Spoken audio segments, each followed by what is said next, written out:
So, we have been uh, talking about for a couple of weeks now Northwest's history, and I want to share my screen with you here so we can spend some time with.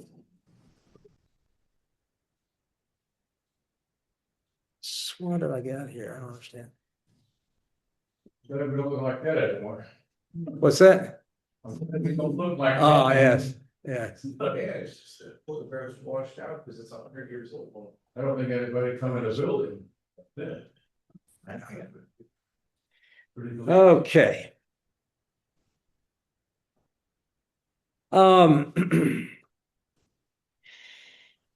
So, anybody have comments or anything before we sort of get started? We got to the middle 1950s, I believe, as we finished last week, and we'll cover some ground today.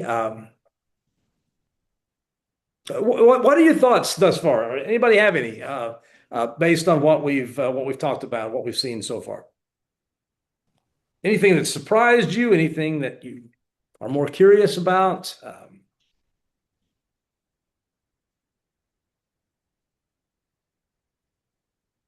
Well, maybe we'll have something here today that you'll be curious about. As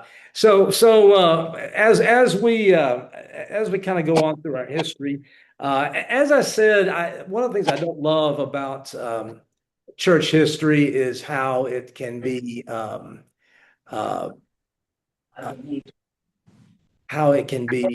kind of focused um, on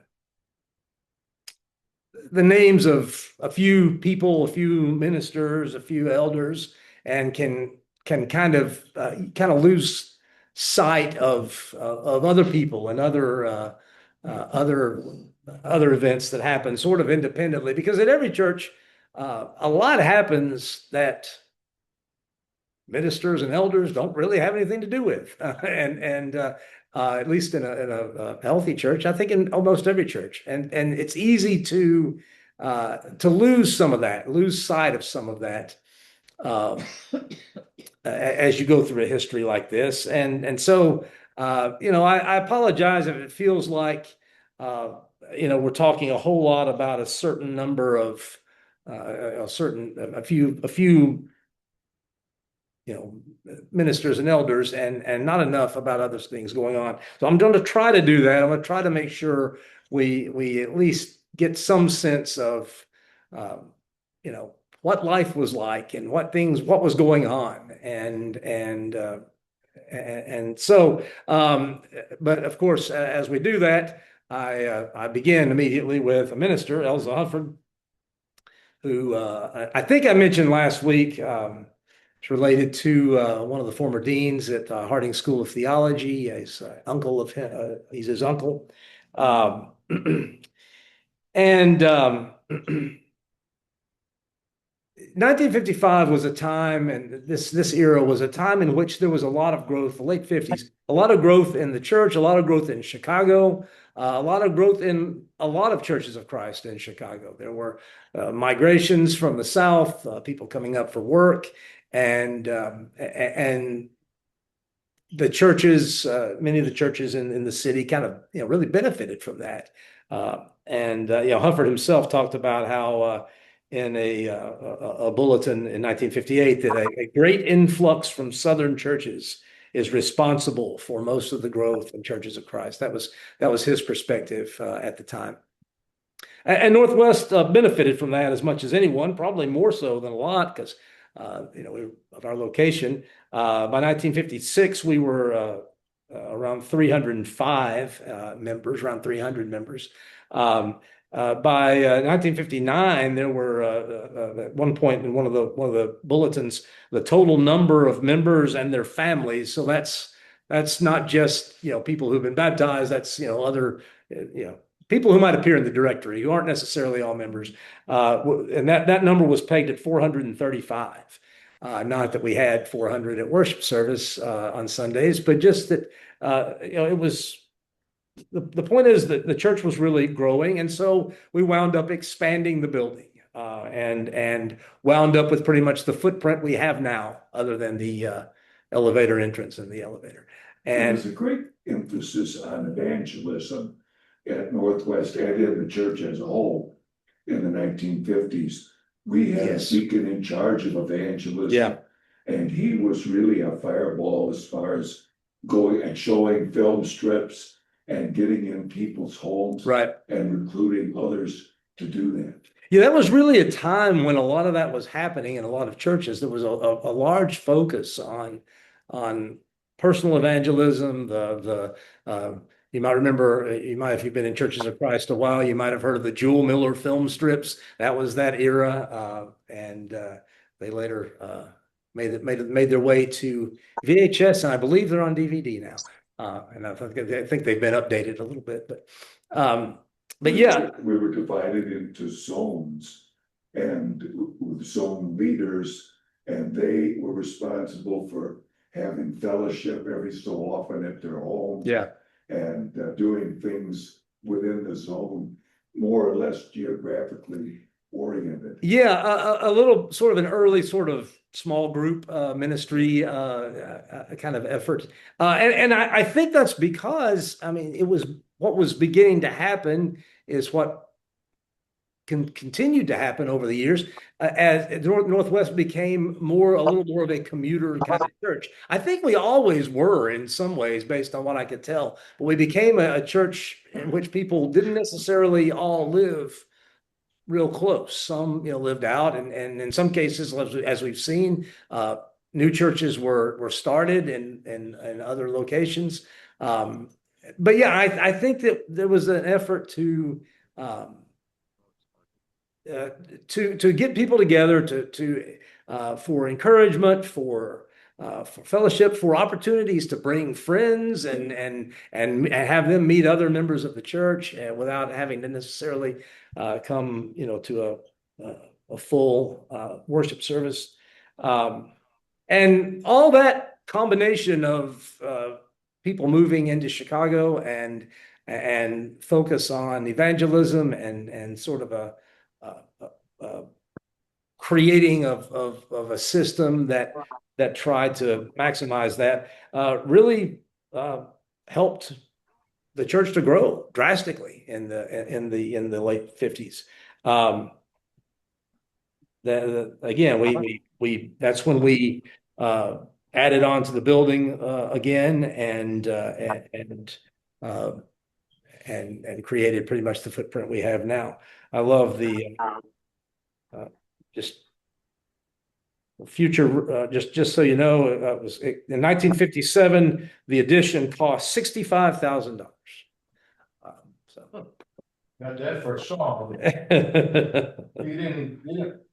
Didn't it cost $50,000 to put the elevator in? No, it wasn't that much. Close to that. It was 45. It was 45 total was the elevator. Elevator. With all of it. Yeah. See the difference in price? And the building that came with that. Inflation, I looked this up. Inflation hour, and it's like $790,000 now, it still doesn't sound like much for everything that they did. Building materials have gone way up, and so has labor. More than just 3%. But it was a pretty extensive remodel, obviously, and so so the congregation raised over 23. Get up to 2,300. That doesn't make much sense, but raised some money for part of it, and I don't know where the rest of it came from. Maybe it was just some money set aside or some Did they take out a loan? large donors. So Was there a loan? Was there a mortgage involved? I can't remember. I'm not sure I've ever seen a document or anything about that, but there may be one. did you ever find that stuff from the safe deposit box? That we used, I found several legal documents. I don't know. this was like. Yeah. Packing of old stuff. Yeah. It's around here somewhere. Yeah. Yeah, I found some of that. I think that is detailed. I may have mentioned last week, during this time, we got involved in some mission work in Nigeria, continued being involved with the Schultz-Lewis effort.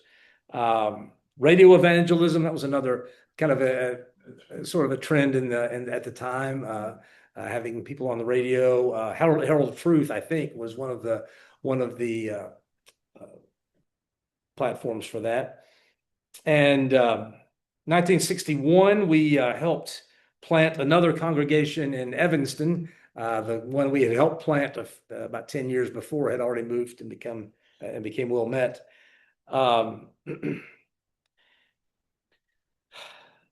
Several new elders were appointed during this sort of time period. Marvin Springer is a name that many of you know. Gordon Brady, Dean Smith. A name that stuck out to me was 1959. Bill Piagari was chosen as a deacon at Northwest, and Bill was one of the elders who was here when I came on board, and just a lovely guy.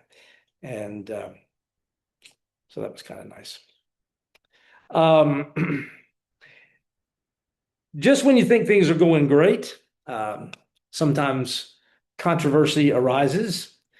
In the late 1950s, if you're not familiar with the larger debate, there was a debate going on about how can churches help the poor? How can they help orphans? How can they help those in need? And it was a debate that kind of we had among us in Churches of Christ for decades, but it sort of all came to a head in the 50s and became something that was really kind of became a sort of a shibboleth, if you will, just making sure you were on the right side of that debate, whatever you considered the right side was. On the one side, there were people who said, well, the Bible does not say that churches can go together to build an orphan's home, for instance, like we were involved in, that they can't, there's nothing that says churches can go together to buy radio time and do radio ministry like Herald of Truth was doing. Everything was supposed to be under the auspices of an eldership, a specific eldership. And there was even debate about whether or not you could help the poor who were not members of the church. And so this debate kind of reached a bit of a high point in the 50s. And unfortunately, after that, it wound up in pretty much a split between the churches that did not want to cooperate with one another, did not feel they were allowed to do so, and churches who were willing to do that. We have often referred to the non-cooperation churches as the antis. That's a little bit dismissive and a little contrary, but we've sort of referred to them as the antis sometimes in our history. And They kind of refer to themselves that way sometimes. I think sort of tongue in cheek, they sort of call themselves that. Alan and I are friends with Steve Wolfgang, who's minister of the Downers Grove Church, which is an anti-church or a non-cooperation church. They don't necessarily use the term, but I've been to some services in New York, for example. I think they seem to emphasize the things that they don't do. And other people who know it, they emphasize the things that they do. Well, sometimes that can be the case, right? You get sort of invested in a position and your position, because so we had this kind of going on, and Elza Hufford wound up in a debate with a man named Richard Weaver, who was minister of the Grand Avenue Church, which was a pretty influential congregation among those non-cooperation churches. I found online just a notice about it in Truth magazine. Truth was a journal of the non-cooperation churches. Here were the propositions. Proposition 1 was the scriptures teach that the church from its treasury may contribute to any needy people of the world, as well as saints or brethren. Hufford affirming, Weaver denying. The scriptures teach that the church from its treasury must confine its benevolent work to needy saints or brethren. Weaver affirming, Hufford denying. The scriptures teach that the church from its treasury may contribute to help build and maintain such institutional orphans' homes as Schultz Lewis. Very specific, that third one. So you can tell what the debate was really about. Hufford affirming, Weaver denying. Number 4, then, the scriptures teach that the church may send funds from its treasury to a benevolent organization only when that organization does not receive funds from congregations, et cetera, et cetera. Weaver affirming, Hufford denying. What would that be? You could give to. So I think it means basically if churches are going together to give to something, that's a problem. There's no biblical support for that. To create sort of the concern is it's the creation of a parachurch kind of organization where you're actually outside the church doing something that the church ought to be doing. It is sort of the non-institutional position. Non-institutional Christians certainly believe you should care for orphans and whatnot. But the idea of working together with other churches, they say is something that the scripture does not allow. I don't really see how they get there because I can think of a couple of examples where I think, but I was always under the impression that they believed that the individuals could do that. Absolutely. They did not want the churches. Absolutely. Most of our colleges, by the way, in the beginning, were not supported by churches for that very reason. They were supported by individuals for that very reason. There was this debate going on. Over time, that sort of changed, but that was the debate. That was the big debate that occurred. That was sort of this formal debate was sort of the way preachers spent their free time. I think, I don't know, something back in the day, and they get together and they discuss in formal terms all of these, and then they generally publish books showing how their side won. Often they did. I don't think this one, I'm not sure if this one was ever published or not. Was it judged at all? Was there a consensus? I don't think it was like American Idol or anything. No, I think it was, I think there was, I think there was, Each person came out a winner. Yeah, I think you just kind of, often they would then like publish articles about, Brother Weaver could not answer this question, and then and Brother Hufford could not answer this question, and so they would sort of spar a little bit over that after it was over, I think. The questions were framed that way, I could see it being problematic for either side.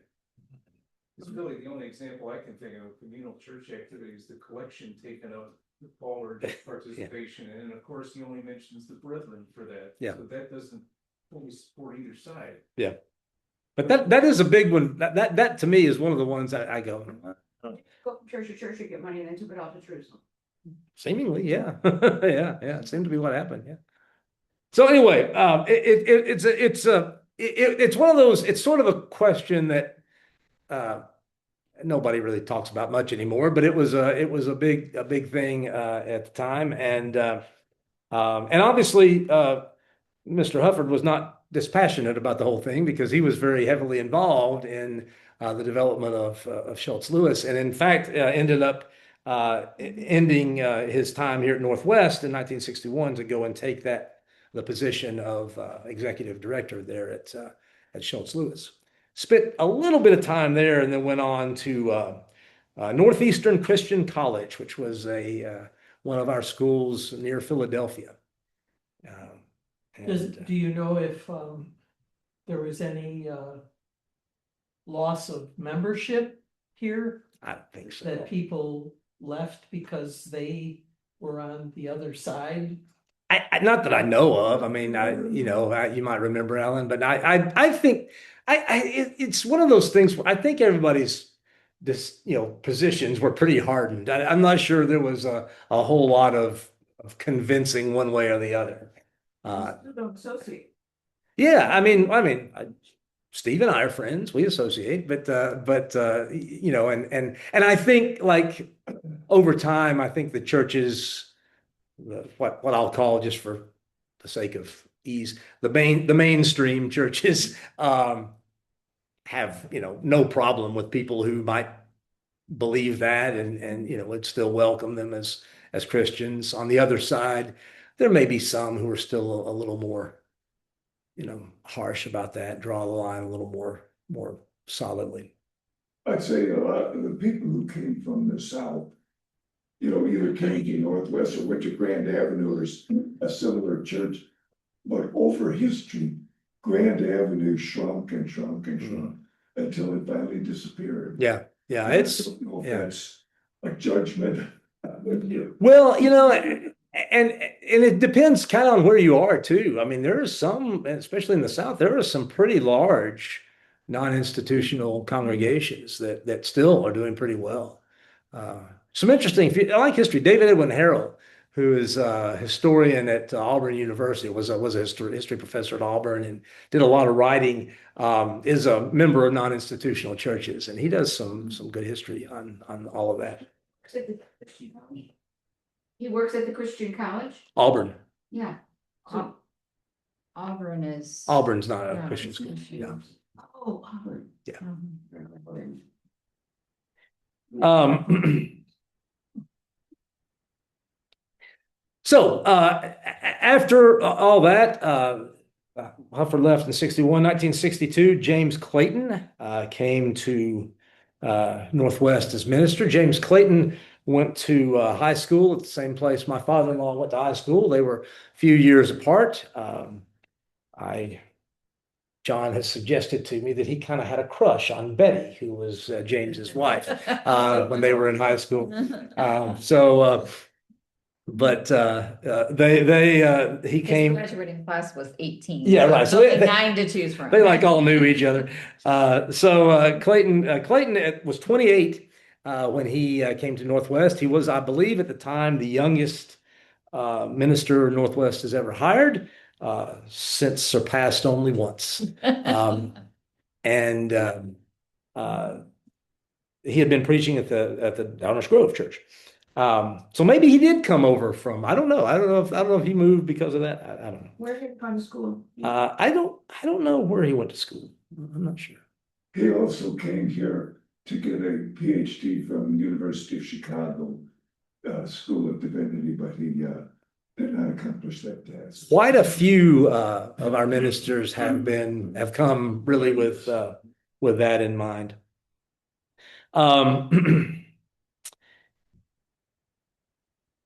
Sunday school seemed to be a big deal in Clayton's ministry. Sunday school drives were common. What I find interesting is the front page of this bulletin that's up on the screen. The church set a goal to have 500 at worship one Sunday, November 18th. And they didn't quite get 500, but they got 450, which is, I believe, still the largest crowd we've ever had in that auditorium. I may be wrong, but there was 450 at worship, and so that's pretty cool. 1963 began with 15 baptisms in 9 weeks. And the 16th baptism was some guy that I don't know what his name who he is, but Alan was baptized as the 16th baptism of 1963. And that was also the year that we first became involved with outreach to Hispanics. We began by assisting in the beginning of a Spanish-speaking congregation in near the Lincoln Park Church, or at the Lincoln Park Church, I think. There's a reference to many of Northwest teenagers going and helping them, like the first Sunday they met by learning some songs in Spanish and attending to sort of help with the singing, which was kind of a nice thing, I think. Bill Piagari became an elder in 1963, and along with Arthur Curdy and Marvin Springer. Let's see what I have up here. So this is interesting to me. This was really interesting to me. One of the things that we were involved in is mission work by a woman named Monica Steiniger. Do you remember her at all? Oh, sure. She had a really interesting story.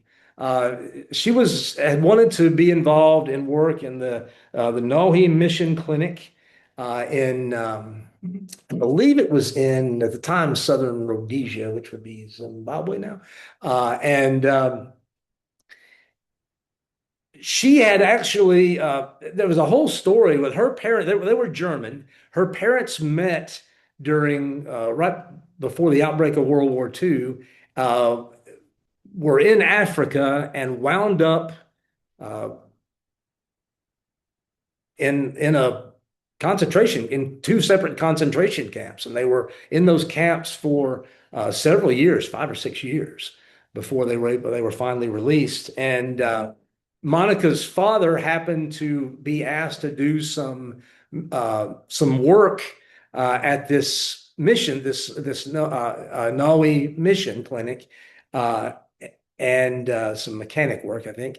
And that's kind of how they were introduced to Churches of Christ and how Monica became a Christian. She came to the States, came to Michigan Christian College for school, and wanted to go back to Africa, and asked for some assistance to go back and work there at the clinic. And this is a Christian Chronicle article from, I think, 1968, talking about her having enough money. And you can't see it; it's far too fine print, but down there at the bottom it talks about the different churches that helped, and Northwest in Chicago is one of the ones mentioned.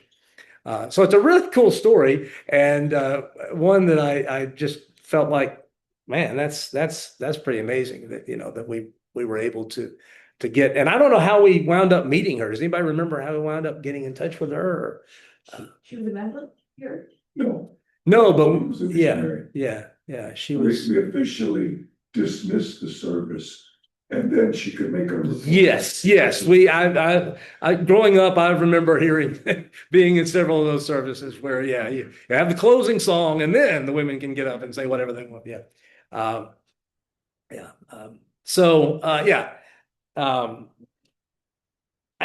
I'm not sure. I think she worked there for quite a few years, but I don't know really. I wonder if, because she went to Michigan Christian, if she knew anybody else from Northwest that went to Michigan. I don't know. I mean, I know Dan was there at one Right. point. Later. Later. I think it was a little later. Yeah. So But didn't some of the Wait. Temple kids? Dwayne went there. Dwayne was at Mission. I know Elsa mentioning that name, Yeah. that they ran across her. Yeah. So maybe it came because of from Elsa. Elsa. Yeah. The Springers. But anyway, I just thought a fascinating story, and really cool that we were able to be a part of that and help her fulfill this dream that she had of going back to this clinic where, she met Jesus and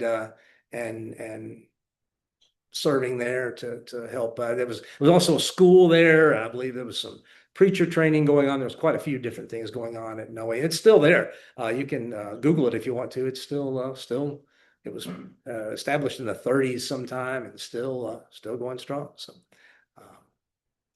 We also supported another missionary named Ed Cruikshank. I don't know if you. well, now that you mention that, here's some more about Noe Mission. Now that you mention Ed Cruikshank. Yes, we supported him first in Africa, I believe. I can't remember which country. I think like Zimbabwe. Zimbabwe, maybe. And he also later then moved to Vanuatu. I think it was He was the first missionary that Northwest had supported as the primary support. congregation. Okay. So we gathered the funds from other churches. Yeah, and And sent it yeah, to him. yeah. But otherwise, we sent funds to other churches, so. a few years ago, there was an article in the Christian Chronicle. Eric Trigastad wrote the article about his visit there, where he met this man named Eddie Karis Kalaku, who was baptized by Ed Cruikshank. So just kind of cool to see that that connection and see the work that he did there, and we helped support. Yeah. He married a American lady. Okay. Yeah, very cool. He was here for some time, taught class when he was here and so on. I could not find much about him online specifically, but it was interesting to read about his convert, Eddie. This guy baptized a lot of people. He was in his 90s when he died. This guy, this Eddie, and baptized a lot of people in Vanuatu. Some of them secretly. He said he had to baptize some of them secretly because their families or their friends would have sort of disowned them, and they weren't ready for that, I guess. And it's an interesting article, and he was an interesting guy, apparently. He just kind of looks like an interesting guy, doesn't he? I mean, you just kind of look at that guy. He just looks like a fascinating individual. Yeah. That's not him. No, that's the guy he baptized. That's the guy that Ed baptized. His name is Eddie too.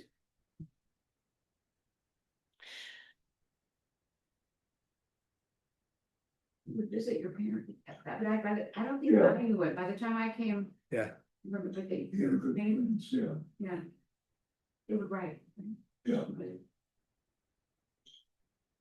But it's just neat to see, how the work we do in the church, the work we do for the Lord, the work churches do to minister and to preach the gospel and to help people, how it just kind of ripples out into the world and touches lives and comes back to us in ways that perhaps we don't expect. Made a connection here, Ed.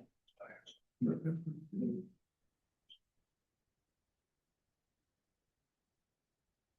I have next? Oh, yes. Dale Clevenger. I mentioned Dale. Dale was a song leader here, began working here as a song leader in 1965. Dale's family, Dale was born in Chattanooga and still think there's still some Clevengers there. Dad, your friend Judy, you've never figured out, is she related to, or her husband? Hang on, you're muted. I think maybe a cousin. Cousin, yeah. I think I'm not really sure. Mom and dad have a friend named Judy Clevenger, who, through her husband, is some relation to the Clevengers. I mentioned him just because he was also principal horn for the Chicago Symphony Orchestra till the mid 2000s when he retired. Longtime principal horn there, and there's lots of stuff about him. And I met him backstage after a concert one time and told him that my parents knew who he was. And I couldn't tell if he still remembered who they were or not. He made some joke, boy, I'm getting old. People are the next generation up the people I'm supposed to. That's what he said. But it was probably pretty neat to have a musician, international musician, leading singing at Northwest on Sunday mornings. I don't think he got to play his French horn, did he? But No. It was very influential for me coming. Yeah. It's my background. Yeah, It was so good. yeah, I'm sure he was. I don't know what happened. So about 1968 is when Mr. Clayton left. There's mentions in 1965 of people like Dan Allen, Clarence Thrasher. That's when they start to surface in the history a little bit. I think I was baptized and Emmett Chanel was minister. When it was minister, okay. I looked, I kind of was combing through some newsletters trying to find if I could find when you were baptized, but I could never find the announcement. So are you sure you were? No, The Wednesday night. I get a little booklet down. Did you? Signed by the. Now that I'm a Christian or one of those, yeah. Three of us were baptized. Clarence's sister, Okay, Patrick. Yeah. Patricia. Patricia. And a guy named Chuck Lencioni Okay. and myself. We all came forward on. I think Did I know it Chuck Lencioni? should have been mentioned somewhere. I think we knew Chuck Lencioni. I'm thinking from Carmen Drive. Maybe not. Chocolate. You Joyce. see the reference, oh, I'm sorry, to Emmett in the Christian Chronicle? Yes, I did. I think that's where that photo is from, actually. I believe that's where that photo came from. I couldn't find a. Does he look like he's saying? He did. Yeah. I know he's. I thought he looked good for his age. Say his name. He came in 68, was here till 71. And 1971, he left to go to Auburn, Alabama, which we just talked about. And James Petty replaced him. And James is kind of well known around here, I think, because of the Christian action groups that he developed. He developed Short sermons. did it really? Oh, 15 minutes. wow. He did. He was short. He did. I'm sure that made him pretty popular. Yeah, I'm sure that made him He was popular. also a professional counselor. Yeah. And a lot of people came here because he could get a Christian counselor and Right. had that big degree, up in the office there. Right. And so he brought a lot of people that way. Yeah, I knew he was heavily involved in counseling, spiritual formation, that sort of thing. But the Christian action groups were kind of a significant thing. You can see them on the back of this bulletin. You can see perhaps over there at the top left this Christian Action Group report, and below that the breakdown. It looked like there were, at this time at least, there were 7 different groups meeting for various activities. You can see some of those activities listed in the top left corner.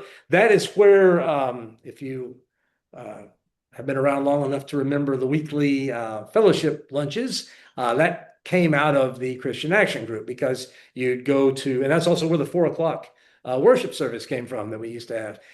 You would come to church for the morning service, Sunday school, the morning service. You'd go to you go to lunch, go to your Christian Action Group, and then come back for worship at 4. The nursing homes that we visited for many years were an outgrowth of those Christian Action Groups, and really For a while. really Down for you. yeah. Well, it's sometimes hard to A lot of things. It's wore out. it's hard to keep something with that many moving parts going for Good thing. a long period of time. And I think after Mr. Petty moved on, that sort of started to decline a little bit and sort of decrease. But it's a great idea to just sort of help people find ways to be involved. And one of the things that we tend to do in churches is, if we're not involved in something, if we're not serving in some way, if we're not using our talents and our abilities, then often one of the things that happens is we start to sort of lose the sense of investment and lose some interest and it can kind of become a very self-defeating thing for us spiritually. The lunch went on for a long time, and it was a very detailed program of what you would bring which week. Yeah. Which group you were in. His mother was an expert. Yeah. Your father helped too, actually. Yeah, I know Laura found it a little hard to sort of figure out what to bring. Yeah. Got yelled at because I brought the wrong thing. Yeah. Yeah, I know she had kind of a hard time figuring out what to bring, but When the parking lot is a building. yeah. And the church bought the building and used it. And there was a lot of sewing and accumulation of clothing and other things for needy people in that building. I think some people made bandages for the American Cancer Society. Old ladies. yeah, there was, Christian Action Groups met over there too. yeah, We had to have more room, more spaces, you know, more room to Classes, meet, yeah. but eventually we tore it down. And put it in a parking lot. we paved paradise and put up a parking lot, right? We had complaints, it was hard to park. I'm sure it was. People were complaining, they come in from the suburbs, couldn't find a place to park. Sounds kind of ridiculous when they got So started come- 50 years somehow. Or Yeah, people take the train or the bus. During 72, during all of this, I have a note here. During 1972, Alan and Dan first preached at the nursing home where they preached for many years. So there you go. That was something that went on for a long time. Had a good friend, Chuck Miller, who was the former minister of the West Chicago Church. Chuck worked at Schultz Lewis for several years. He had some business sometimes with the Chicago Child and Family Services, and he was talking to a lady there one time who said, Chuck said, I'm part of the Churches of Christ. You probably don't know what that is. And that lady said, I absolutely know what that is because Northwest Church of Christ provided some of my best foster parents for many years. So Chuck wanted to make sure to tell me that. I remember shortly after I started at Northwest, he was anxious to let me know about that. I think he even called me to tell me that just to I never forget There's that. quite a presence of foster kids here. Yeah. Oh, yeah, Yeah. that started under Penny. Also, 1973 under Petty is when we began supporting Jim and Elsa Springer in Germany, first in Heidelberg, I think, and then in Bremen. When? 73. Jim passed away quite a few years ago now. It's probably been 07. I was about to say 15 years, a little more than 15. But we still support Elsa there and the work that she's been doing for so many years in Bremen, just the life she's lived for so many years in Bremen. And we've gotten to be a part of that. We also opened, a lot of people don't know this, 1974, we had a preschool that we were trying to get off the ground. I think it was maybe doomed to die a slow death of red tape and city requirements and such, but it sort of represents sort of the scope of the way we were thinking at the time and kind of some things we wanted to try to do. Believe it or not, that big school down there, which is the Irish Center, went up for sale at that time, and there was some discussion that we would buy that, move in there, and that would be a Christian school. Yeah. But for some reason, we lacked the gumption or whatever. Well, I from what I understand, it would have been a lot of work to get the building up to code, to do all of that. So a challenge, but not every challenge you undertake is going to be something that you're successful at 100%. But you grow from those things and you learn from those things, and God blesses us, I think, even in the times we don't manage to do kind of what we have in mind to do.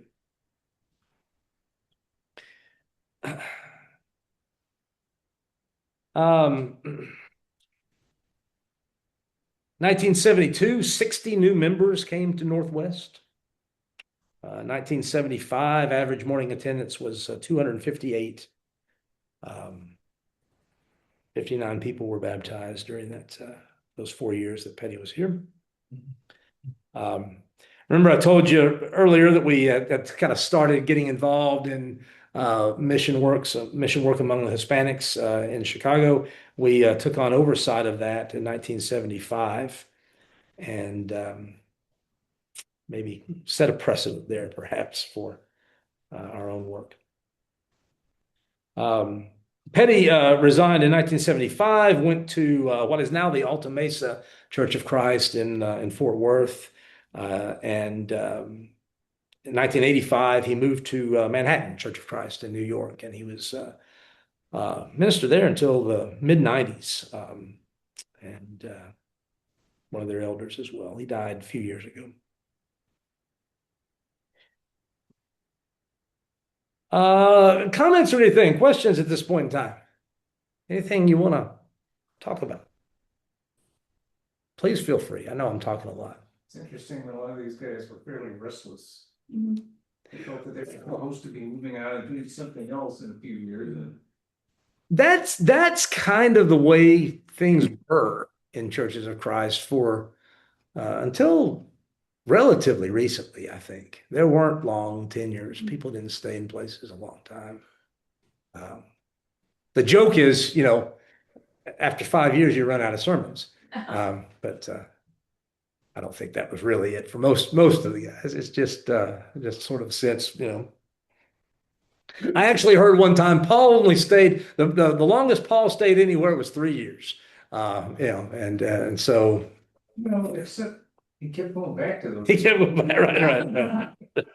Seems like the only reason he didn't stay in one place is that he thought he had to keep spreading the gospel to people that hadn't heard it. He was restless. I think there was sort of also, just the idea of the minister is somebody you bring in on a contract kind of basis, and at some point they sort of run out of ideas, and then you go get somebody else. Maybe we have. Yeah, What's that? it was later. Okay. Who's that? What's that? Guy who was here 6 months, go ahead, because you made. Yes, I was going to mention him in a couple of minutes here. Yeah. Betty went to Druid Hills in Alabama first. Yes, he came from Druid Hills. Yes. That's minister. Oh, did he? Oh, okay. Miami. Oh, really? Okay, I didn't see that. Said he was going to go minister to the elder brother in the south. Oh, okay. Just kind of rested. Like a ping pong ball.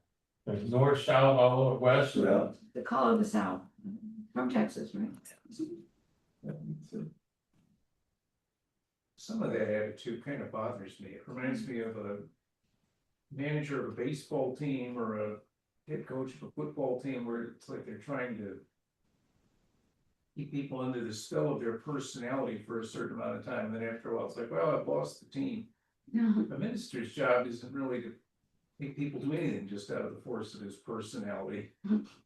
Yeah, I mean, ideally, I think that's true. I think it happens pretty often, but ideally, I think that's true. But I think there was just, in a lot of ways, it was just kind of the way things were. It was just sort of the way it was assumed to be. I'm not sure people gave it that much thought. It was just, well, I've been here a while now. It's time to start, looking for somewhere else to go. And, let's face it, there's even ministers have, ambitions for bigger and better and, stronger and faster and all that. So, That's an interesting question. Is that a worthy goal or isn't it? I think that's a fair question. Are you doing more good if you're preaching to 350 rather than 28? One of the things that I've always been surprised by is how often God calls somebody to a larger church and how rarely he calls them to a smaller church. That's true. That doesn't happen all that often. Well, I'll talk about for just a second the years of 1,000 ministers. We had quite a few in succession in the late 70s. Louis Rambo is an interesting guy. He's a psychology, psychiatry, doctor of psychiatry, I think, or psychology. He was, I think, studying at Trinity, or maybe was already teaching at Trinity. I think teaching at Trinity, maybe. And I don't know how, but he sort of became the interim minister for. Yeah, he just preached. Yeah, right. He was right. He just would come and preach on Sundays, and did that for you see there twice. He did that for a period in '76, and then for a period in '77. He would come and just, as you said, just do the sermons on Sunday morning. In between his two times doing that was a man named Pat McGee. Pat had been a missionary in Indonesia and came to Northwest in the fall of '76. But within just a little while, a few weeks, it kind of sounds like a couple of months, he and from what I read, it suggested that there was like a problem in the churches in Indonesia that he kind of felt like he needed to go back and try to help with. I think he had been in Indonesia at that point in time for 15 years or so, quite a while. So I think it was a medical reason he came back. I don't know about I that. remember Yeah, diagnosis. And yeah. his wife was Faye, and they had 3 boys. Mhm. And the middle boy gave me a sweater that I wear to this day, said, I won't be needing this. In Indonesia, I won't be needing this. David, I don't remember the other boy's name. Must have been quite a sweater if you can still wear it. Red one. He also could speak one of the languages over there. Yeah. He was convinced that he had a unique ability to minister over there. Yeah, yeah. So he, kind of ended up going back, and that's when Bill Cannon came to Northwest. This is the only photo I can find of Bill Cannon. He did not look like that, I don't think, while he was here at Northwest, because that's a much older, much younger version of him, I think, than when he was at Northwest. But he was he was a guy. Alan just told me today, and I've remembered you saying this before, Alan. He kind of thought after about a year he needed to move on somewhere else, and so You know he- why? You know why? why? He preached the same sermon every Sunday. Say whatever. He changed it. He preached the same sermon. When people got sick and tired of listening to it, he said, you gotta go. Wow, that's I was one of them. tough crowd, man. I was just out of Harding College. He's come here and sacked Oh, the guy, one of crap. the best preachers in the world down there. And then they got this guy who can't even write a sermon. Wow. He could play tennis. He was a good tennis player. Yes, I believe the Baines were tennis partners with Bill and his daughter, I think Alan said. Yeah, he was lazy, or had no ability. I don't know. Taping them. I doubt he was. Get up there and preach. I doubt he was lazy. He was also a military guy, lieutenant, Air Force colonel, I think, and was a chaplain in the Air Force for many years. There's the topic. I don't remember, but it was. Well, if you don't remember, maybe you needed to hear it again. Maybe Sinner in her pants, something like that. if you don't remember, maybe you need to hear it one more time, Dan. Tell you that. I was wondering if it was similar to the guy that she brought up before who preached on baptism. or something. That's a joke. That's not a real person.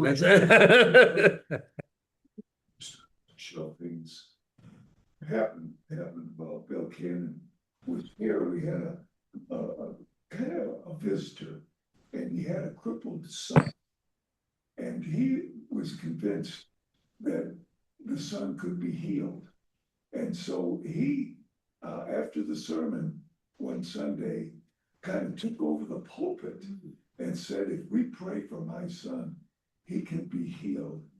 And that really, Bill didn't really know what to do. We had a prayer, and the guy was in tears, and his son was not healed at that time. Well, having a prayer was for sure the right thing to do. I don't know what else would have been the thing, something to do, but that would have been the right thing to do. I've never seen that before. Yeah, that's unusual. Never had that one happen. I wonder if he just went to different churches Probably. I mean, and did you know, that. you- Yeah. that's would not be surprising. Well, we will pick up there next week and get us through, probably get us through more or less what I wanted to talk about. Thanks for your attention and your thoughts, and He looks like a military man with that haircut, yeah. Just, he's a great ball.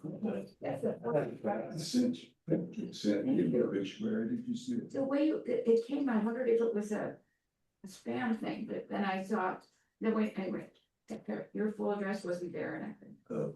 but I didn't open it. It was just a link, yeah.